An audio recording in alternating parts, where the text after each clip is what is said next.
probably don't think about the same way I do, which is weight and fertility. So I'm going to talk about it from the perspective of stress, because I spent most of my life studying cortisol as well as estradiol. And I'm going to talk about emotional eating, because I think you may have heard in my little bio that little background piece about psychiatry, and weight and reproductive function. So just the front part of this, I was attending a conference with my husband in France, and I saw an ad in the newspaper near Montpellier, and it showed these little figurines. I thought, this meeting is great, but wouldn't it be cool to see all these little figurines? So I got in a cab and I said, I want to go to this museum. So $400 later and an hour away with this amazing little exhibit curated of all these little tiny statues from all around the world, hundreds of them. And so this is the flyer from that intrigued me. And why I'm showing it is you can see the range of body morphologies in women in these little, these are 50,000 to 10,000 years ago. And what did people think then? These were, ideals about femininity and body weight and fertility. So with that as the background, I want to talk a little bit about how weight influences reproductive function and how stress influences weight. And understand actually the mechanisms, because my great passion is for mechanisms of disease. I don't like to believe anything until I know how it works. And I'm going to talk a little bit about cognitive behavior therapy as a pro-fertility exercise. So, same disclosures. So we have some really interesting data that we've known for a while, but this is a really good study looking at the probability of conception by weight. And that line is at 20, a BMI of 20. And yes, BMI is an imperfect way of looking at this, but it's the best we have if we're going to do larger scale studies. And rapidly below a BMI of 20, fertility falls off. Then I want you to follow that line forward for fertility as we get heavier. And there's almost no fall off until we get to 40. And even then, it's not very dramatic, right? I mean, there's really, you could argue that it's not going to interfere often with fertility, at least at a population level. So what's that about? So I find this incredibly intriguing. And I think back to those little statuettes. So it's relatively preserved if you're heavier. Is there a reason to get skinny? In the past, it had to be some bad reasons, right? You just didn't have enough to eat. Or, you were running away from something. It wasn't until 2000 that we reached the point on this globe that there were more calories than people needed in general. So if you are underweight, periconceptually, you have a risk of not ovulating, of infertility, miscarriage, preterm labor. Preeclampsia is with overweight, gestational diabetes with overweight, fetal macrosomia, and both can carry intrauterine growth restriction and can predispose, particularly if there's insulin resistance and diabetes, to congenital anomalies. And we talk about the fetal origins of adult disease. So that's a big one in our field, and I'm going to kind of skate along the edges of that one. So what is emotional eating? So we developed a monkey model of this, and it's basically what monkeys do when they're stressed. And you may actually think, there are humans that do that too, but we couldn't really develop a human model of this in the same way. So the data are not so mechanistic for humans, but I think we could probably see some similarities. And it's been defined in the DSM as the propensity to eat in response to negative emotions, and has been linked to stress. And I'm going to show you some pretty hard data on this one. If it's too hard, let me know. But I actually just want you to understand that there's a lot of concrete neurobiology behind this. So it may include not just overeating, but a change in food preferences. And it can go in both directions, undereating and overeating. What's an eating disorder? That's defined by the DSM.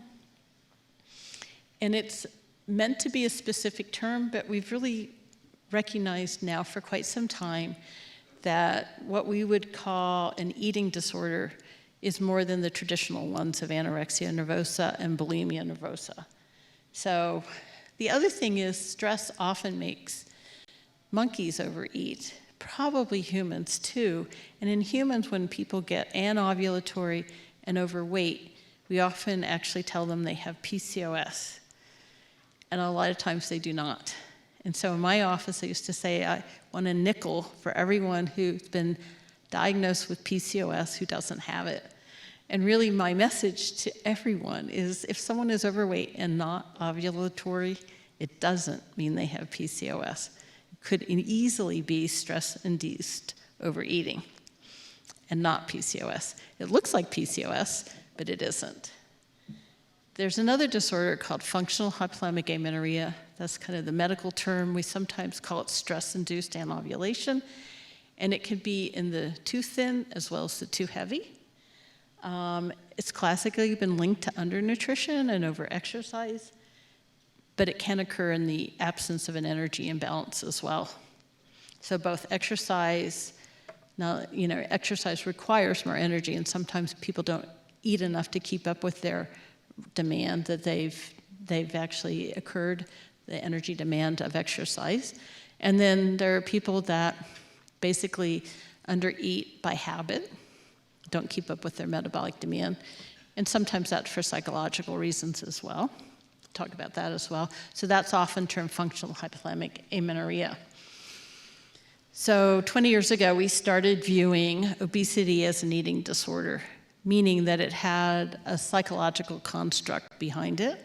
And we've learned a lot since then, and I'm going to do a very rapid tour of this one, because what's a worse dinner time conversation than food at the time you're eating? So I don't want to make you feel bad. But underweight more than overweight is associated with not ovulating and infertility.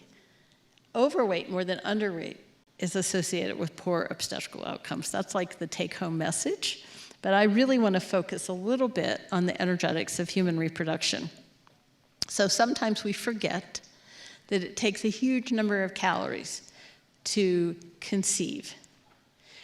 And it takes a huge number of calories to make eggs and sperm, to be honest with you. So if men undereat, they actually also have infertility. And it's because your body doesn't have enough energy to run its reproductive system.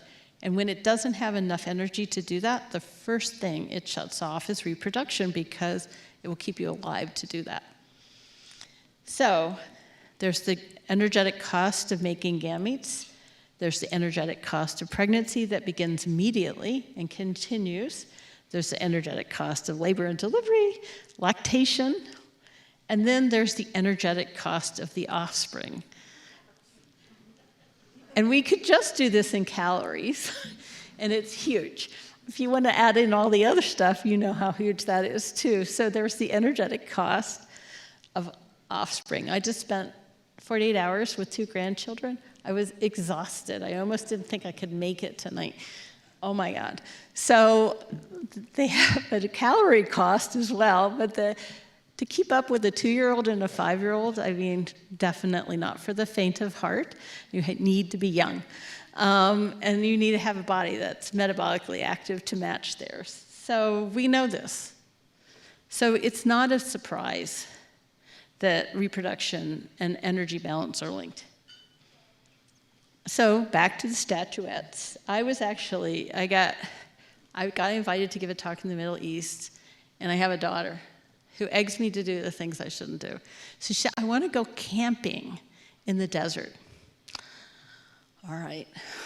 So we did.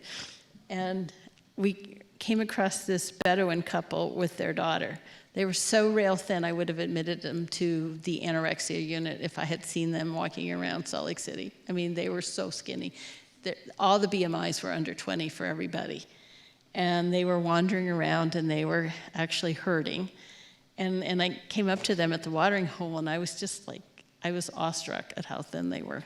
And I figured that's how we used to be.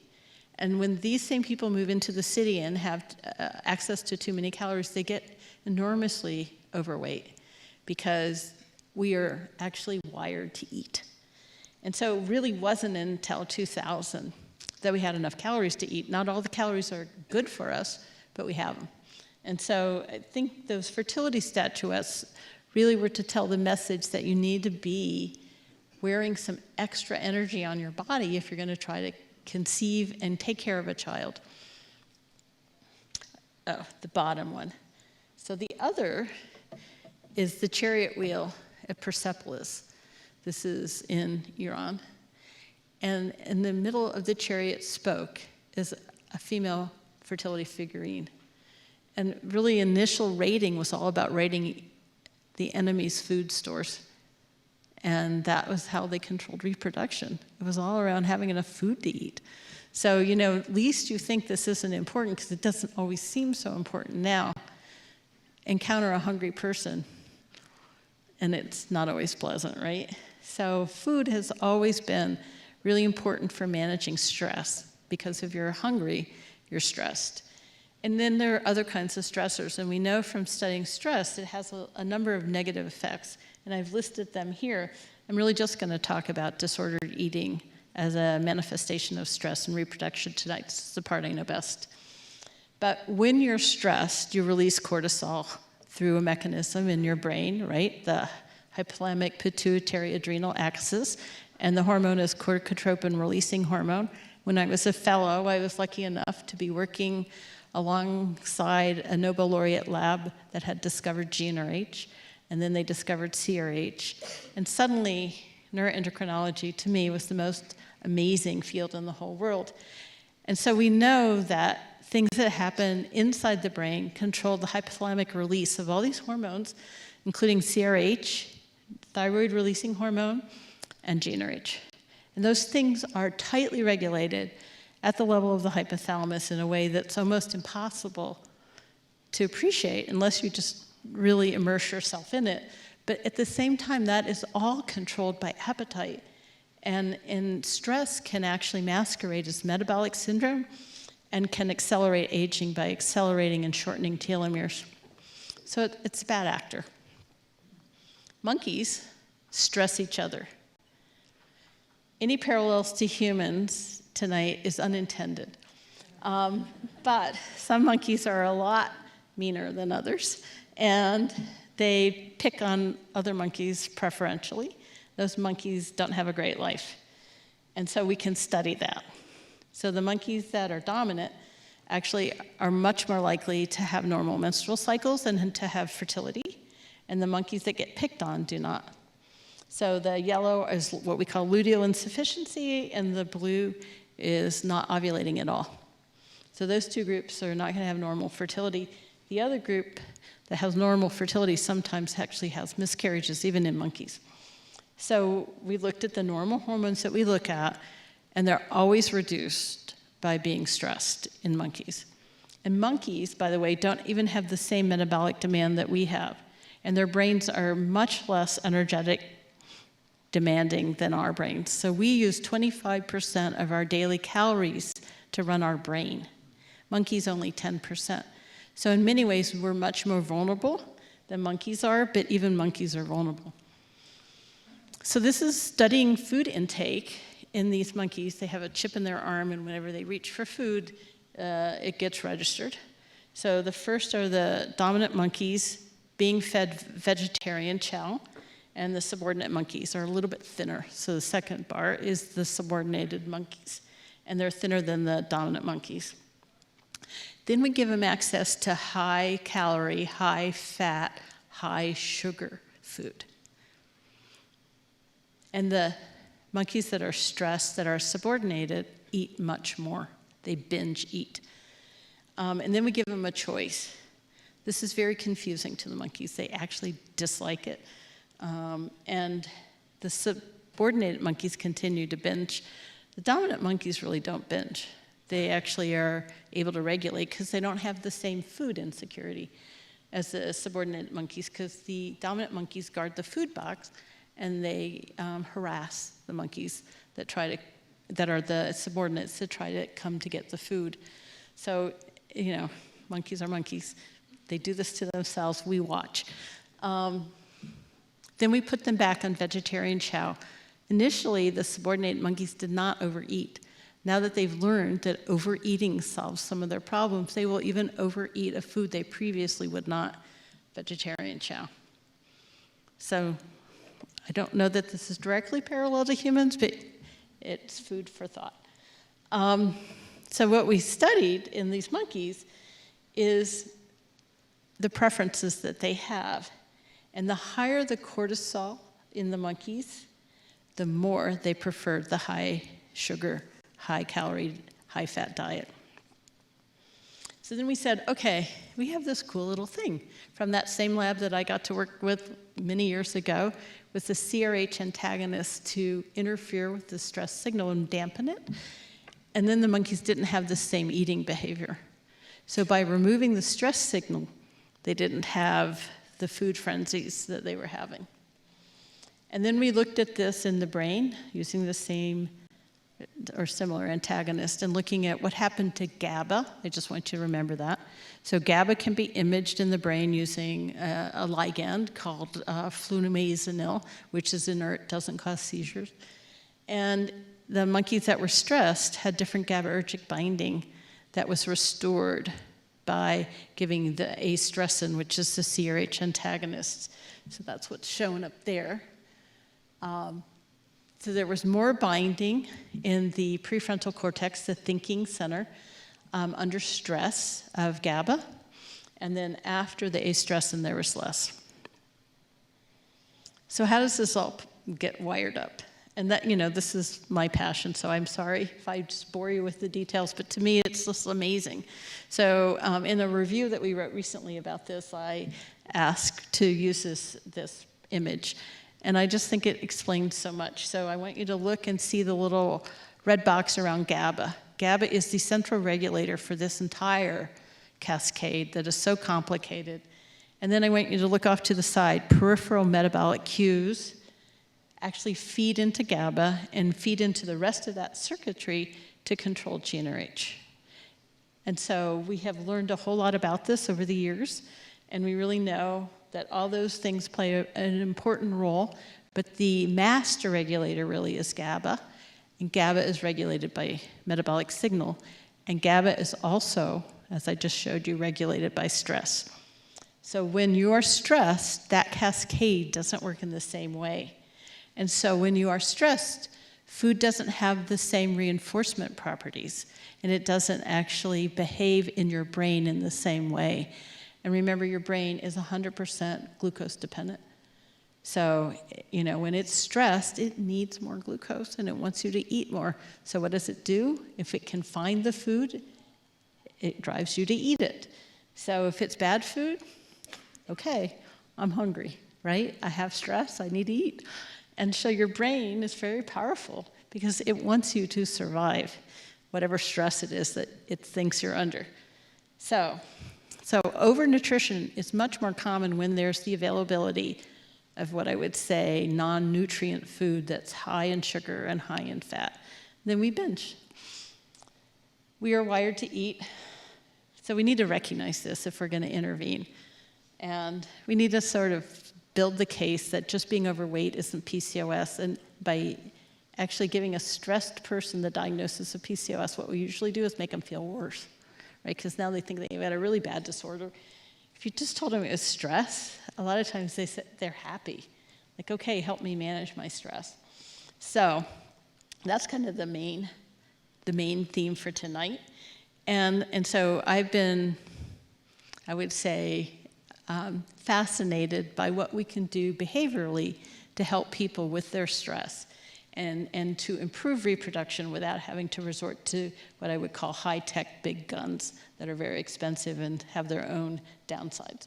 So can we learn to utilize stress management to help people eat more regularly and to preserve their reproductive function?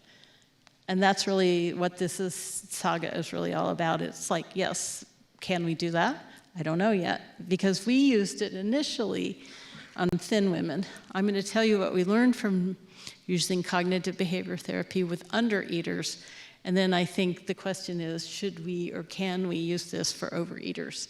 So, trick question. Which of these fertility statuettes is most likely to have stress-induced anovulation? The thin one or the heavy one?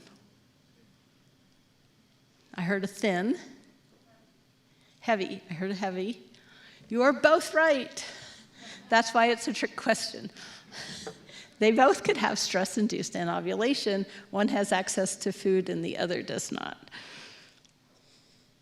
So this is a diagnosis of exclusion. I'm not going to kill you with the details, but you have to go through the exclusion, and you can't always land on PCOS for women that are overweight. And it affects more than menstrual cycles. So bottom line is, when you're stressed, it can turn off menstrual cycles, but it does more than turn off menstrual cycles. So just giving medicine to cause the person to ovulate doesn't cure the problem, because the rest of all the other sequelae continue. And so we want to understand how to stop the stress. Understand the stress, we have to get into behavior. And so we know that stress plays on this very important part of our hypothalamic pituitary ovarian or gonadal axis. Same for men and women, although the stressors may differ. And we want to look at those CNS influences and understand what's going on. But for those of you who like mechanisms of action, like me, pardon me for 1 millisecond while I show you that this is the GnRH, LH pulses in a person who's ovulatory and in a person who's not. So what happens is Mother Nature has a way to turn the rheostat down on your GnRH drive, which is normally 1 pulse every 90 minutes, and turn it down to under 10 per day. So normal is 16. And when you turn it down like this, they become anovulatory. And what does it take to go from that bottom panel to that top panel is the big detective question that I've spent my career trying to understand. So one of the concomitants that comes along with this is what I call hypothalamic hypothyroidism. And what that means is that when you're stressed, your body switches you into power save. Pretend you are a computer. Wait, you are. You have a brain that's like a computer, and it uses a lot of energy. And when you're low on energy, what do you need to do? You need to go into power save. How does your body do that? By turning down your thyroid. And it's really subtle. So TSH stays the same, and T3 and T4 drop because there's not the same impact when cortisol's around, and so TSH doesn't have the same effect. It can't cause the same release. It's really a remarkable mechanism to me. So those of you that just measure TSH will miss the whole story, because the story's in the T3 and the T4. And as you can see for this one, T3 is the best to measure, and it's 50% or more reduced in women whose LH pulses are less than 10 per day. So Mother Nature has decided to put these people into power save energy by turning off the reproductive system. And now, actually, remember that brain slide that we looked at last, looking at what thyroid does to your brain? Now your brain is also not happy and irritable because you're on power save. Your thyroid is low. So we've known this for forever, but we don't necessarily think about it all the time. But the hormone that stays the same the longest is free T4. So when I'm teaching this, I say, just to be emphatic, so people will remember it, the only time your free T4 is not normal is when you're dead. It's not exactly true, but it's close to true if you look at this slide. So what changes first is T3, because it's the most metabolically active of the thyroid hormones, and you're trying to go into power save to rescue yourself. So your thyroid gets turned down, your brain gets unenergetic, and you don't feel quite right. And that's what stress is all about. So you have this turning down of GnRH drive, happens in men and women, causes infertility. In women, estradiol levels drop, but they don't have any of the symptoms of menopause because the brain did this. They have a remarkable increase in cortisol, but only at night, so don't try measuring cortisol levels during the day. It's when you sleep and the demons come out. And in fact, the most profound elevations are from 3 to 6 a.m. If this sounds familiar, it should.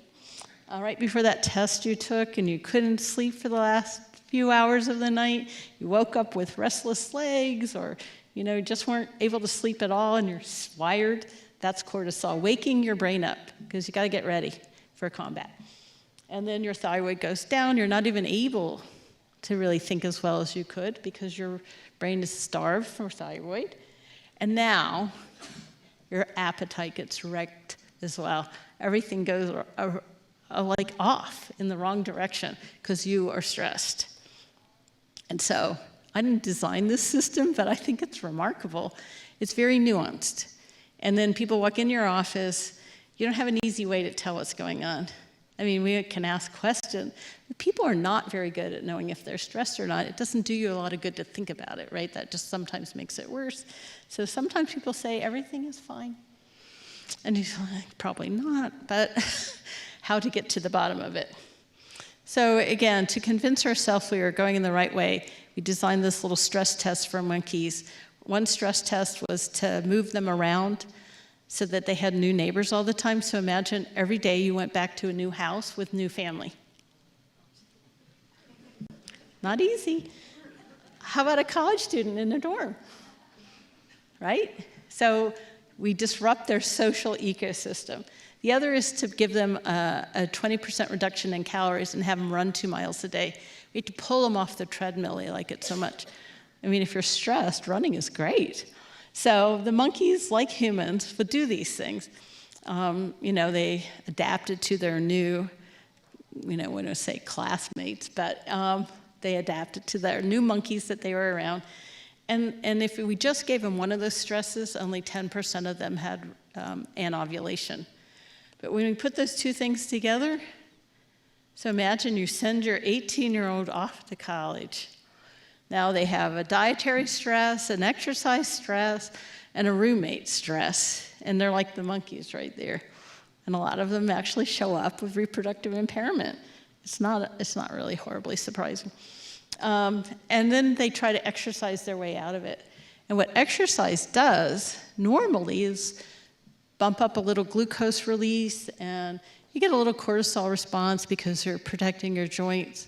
But when you're already stressed out, you actually can't keep up with the next energy demand, and your cortisol goes even higher. So that's what the second panel shows. But it's even more dramatic when you look at glucose.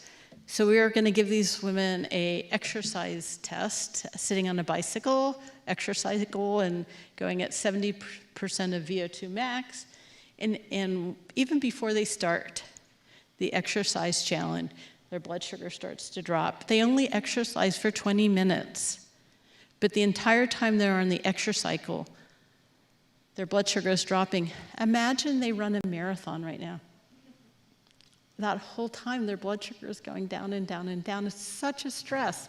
And what does your body do when blood sugar is dropping? It sends an extra big stress signal. Oh my God, get some glucose over here. My brain is dying. So the brain starts to really pump out cortisol. So instead of it being a stress relief, it's a stress augmenter. So state-dependent exercise responses. If you're in good shape when you exercise, you have a mild response to exercise that's probably helpful. If you're already stressed to the max, it's not the right thing to do because your glucose in your liver is depleted by previous high cortisols. So back to GABA, this whole thing gets intertwined in lots of signaling that we've been studying all these years. And the core of it is stress. Cognitions, behaviors, your own environment, your own ecosystem. And it drives this whole neuroendocrine complex that I've showed to you. And our goal is to bring cortisol back down to normal so that it functions at a better level for fertility, And, amenorrhea is the tip of the iceberg. Most of this stuff shows up as irregular cycles, polymenorrhea, the daily fare of OBGYN. But it isn't all PCOS. So what are these cognitions? We've studied them for many years, and I'm going to short shrift myself and say, really, the two things that cause the most problems are perfectionism, which is absolutely excellent when you're taking a test or doing a surgery or any of the other things we sometimes do as physicians want to be very good. But if you go home and subject your family members and friends to perfectionism, what do you think they're going to do? They don't want to be around you anymore. So if you need to be perfectionistic, it needs to be in the right place at the right time, right? So I used to call this, they don't make these anymore, toothpaste cap problem. Because all of the stresses sometimes are these, what seemingly trivial things that drive everyone completely nuts. And you're like, if you need to have the toothpaste cap all the time on, get your own toothpaste, right? Not going to be easy to share. So what do we do for that, right? We have to teach people not to be so perfectionistic. The other is what I call external locus of control. You want to be loved by everyone. What's the probability that everybody is going to think you're wonderful? 0. So is that stressful? Yes. The two of those things together, very stressful.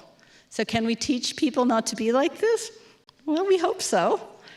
That's what we're here for, right? When we did that, we did 16 sessions over 20 weeks.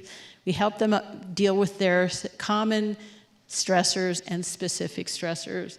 We didn't tell them what to eat. We didn't tell them what to do with their exercise. We just listened and talked. And it was a master's of social work who did the good listening. I gave one of the 16 sessions, so 15 of the heavy lifting sessions were someone trained. But it actually, top panel is a woman who got CBT. The red squares are menstrual cycles, so complete amenorrhea for 6 months, and halfway through the CBT, she starts to menstruate. At the very end of that, and hard to see, but right here, she starts to ovulate, as evidenced by higher progesterone levels. The person's randomized to no intervention, continued to have flatline estradiol and progesterone levels, and we're not having any ovarian function, and therefore we're not menstruating, and we're infertile. And what happened when we did the CBT is the cortisol levels came down, and I think I hopefully convinced you that that helps that whole system work better. When cortisol comes down, eating behavior improves, mood improves, thyroid improves, you feel better. And so what we could sort of take-home message, and these were undereaters, is that cognitive behavior therapy, stress management, lowers cortisol, restores reproductive function, improves your metabolic variables. It actually makes you feel better because you feel more in control because you know what you should and shouldn't do with yourself, and you can be more self-directed. So you have, I would say now, an internal locus of control. And you know what? When you do this, people get better at it with time. So you can do 16 weeks of it and get them off in the right direction. And I've followed some of these patients. I even have one now for 40 years, who's my friend now. She lives near where I do in Buffalo. She was 5th in the world in her athletic event. And she came to me after she was no longer an athlete, but not ovulating very regularly and infertile. She has 2 children. And honestly, I think she will always struggle with wanting to be an over-exerciser, but she's fine now, and she's past menopause, and she still looks pretty good. So I think, psychoeducation is what we call it, can have long-lasting effects. And we can actually help people mitigate poor social environment this way. And it has a potential, I think, to improve reproductive health, but also maternal and child health. So I think this is where we really need to go as endocrinologists, for sure, but everybody else can play a role in this because you see these people in your offices. And a little bit of stress management is a very helpful thing. And because none of us are experts, we're going to be good-hearted souls. I call it the TLC approach. We actually have official guidance that we wrote in 2017. And if those of you who like clinical guidelines, it's out there. And I think it's like 20 pages long. I think it's really a good document. But sometimes it's hard to remember what you read in a 20-page Journal of Endocrinology and Metabolism article. It's a lot of information. So I cut this out of Delta Airlines for you. It's the short take on stress management. Oh no, what happened? My slide went off. But anyway, it just went off down there. So yeah, lessen the blow, laugh, exercise only when you're feeling okay. Say, I had a patient come in with that the other day. I mean, you can reframe the situation. You can sleep. You can say thank you. Think of all the ways in which you can manage your stress that are positive, right?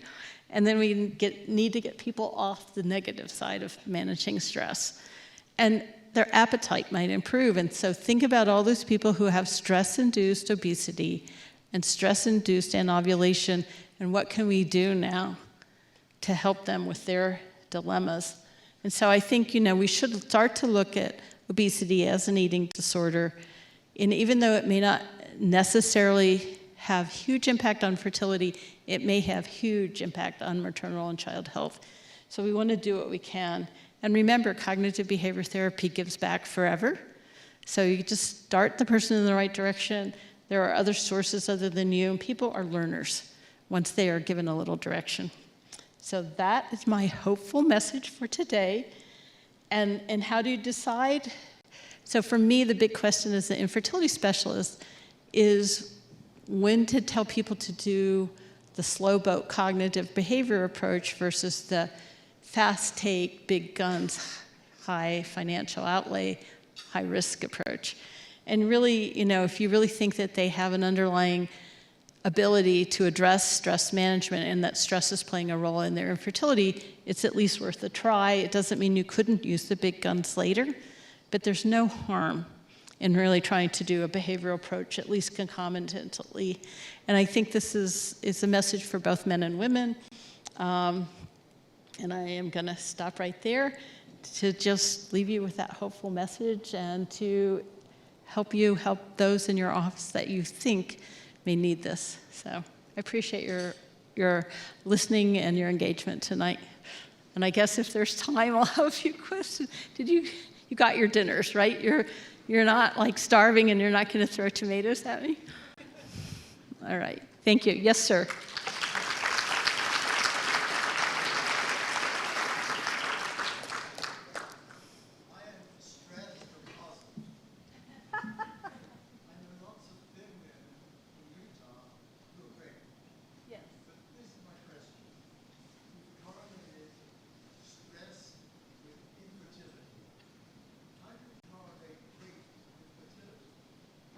Correlate what?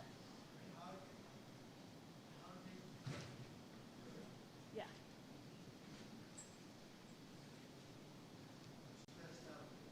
Don't be stressed.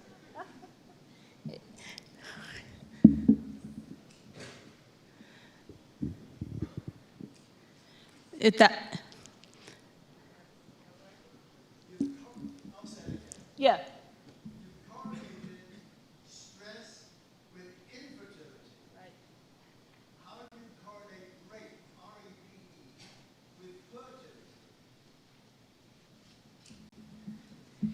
So we're talking about violence. Is that what you were? Yeah, I mean, so what we are studying is chronic stress, and there is acute stress, which is impossible really for us to study in any of what we've done. But most of what happens after a severe stress occurs months later and not acutely. So people who have PTSD, flashbacks, and all that kind of stuff. So one of my postdocs went on to actually work on that in an urban inner city hospital to try to figure out what we could do for people who had been subjective to unwanted violence, both interpersonal but also in their environment, gun violence and the like. And it's such a problem. and it's really hard to unwind, right? So the stuff I'm talking about is the easy stuff because it's the stuff you own. The stuff that is happening to you that's external, that's negative, very difficult, and probably not the same strategies. I mean, you need a totally different approach. And I think that also pertains to war circumstances as well.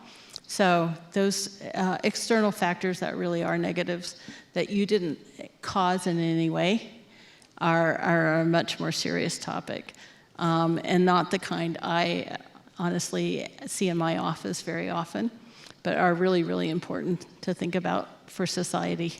And I think there's more attention than ever to understanding how we can help, but then it's a much more complex society than we've ever had as well. And now we're under, as a society, a global society, under a huge amount of stress. So I think we are seeing an uptick in violence that needs to be talked about at the very least. And we need strategies. But I don't think they're the ones I talked about tonight, except that they could have some fertility impact later on. But that wouldn't be the most immediate thing to worry about. So I do see those people, though, in my office that have had that in their remote past. What was interesting is when we did inventories to ask what percentage actually had some large magnitude negative event in their lives, it was less than 5%. So the ones I'm seeing actually I would have to describe as commonplace, what would seemingly be commonplace familiar stressors that they should be able to manage, but they cannot. The same ones like, the microaggressions in the monkeys between each other. Totally different kettle of fish for the other. Yes? Okay, I have a question about, you were saying cognitive behavioral therapy helps with stress reduction. Reduction. Reduction, sorry. What role does PPIs, benzos, regular medications have on that? Yeah, we actually tried to study that. And what I would say the early studies show is that if you give a pharmaco-psychological intervention, you get a short-term impact, but unless you couple it with behavior therapy, you don't get a long-term impact. So that is for insomnia, for phobias, for all those things. So yes, they can initially either provide the person with enough energy to actually engage, or they can help the person be, able to control their emotions to the point that they don't do something harmful to themselves or others. Yeah. The problem we have in this area, there's not a lot of people that do cognitive behavioral therapy in this community, and I'm not trained in it. I don't know, is there classes that There actually are. Yeah, there are. There's actually, that's what I was there are common sites now, some of them better than others. And I am not an expert in all of the sites, but I do think it doesn't have to be formal in the way that we studied it. I think to get an NIH grant, it has to be formal in the way that we studied it. But for me, it was conceptual. I needed to get the grant to be able to do the conceptual study. And now I think you can say that that's not the only way to do CBT is the way we did it. So, there might be lots of ways, and it's really not a joke when I showed the Delta one. It's true that people can be pointed in the right direction and do a lot of self-learning. It would be remiss of us not to point them in the right direction. So you don't have to be the expert. You have to be the guide, the cheerleader, the coach. But you're not necessarily going to have to effect all this yourself. So you don't need to be an expert. So I call it the TLC method for a reason. Tender loving care is a good thing. It points people in the right direction. I think most of us can do that one. Yes, sir. Your first talk had a real deep change in hormone therapy. This one has what seems to be a sea change in thyroid hormone therapy. Am I to understand that you would not just be following a TSH routinely, you'd be following all three, a T4, a TSH, and a T3 for everyone? Not everyone. Have to individualize to circumstance, but if someone's amenorrheic or infertile, and we know how important thyroid is for a fetal brain, I need to actually see how much power save mode they are in, and to help them understand what they need to do to change.